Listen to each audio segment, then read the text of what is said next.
I'm old school. Reading and stories, especially, was how I formed the world when I was young, and I was lucky to be able to engage with it. And I had storytellers that I grew up with, and it was just a natural progression for me to go from there into reading, and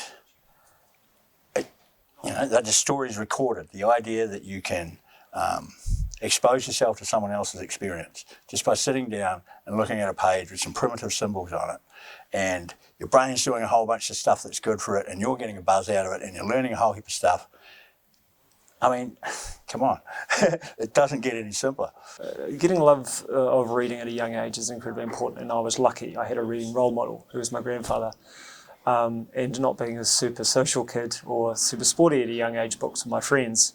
And so I've loved them the whole way through, and being able to work in school libraries and public libraries, I'll be able to connect that love of books with kids and put the right books in the right hands. And for me, the joy of getting that right book in the right hands means that they've started on that ladder and you've given that first step up, and you just watch them go for it. And it's just such a joy. And reading is still accessible to everyone. Libraries are still probably one of the only free assets that we have that people can go to. So, here's the funny thing, all kids like stories, but at some point in the school system, a lot of them, all of a sudden, they don't like reading. And it's just this point in schooling when reading becomes a chore rather than an enjoyment.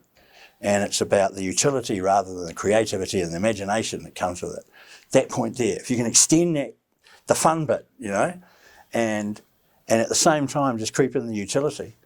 My thing is I want to engage and then connect and then amplify, because there's so many people doing so many amazing things around the country. And if we can connect all of us together and then amplify what we're doing, imagine how strong and how powerful that network will be. So here's step one. Watch out. Here we go.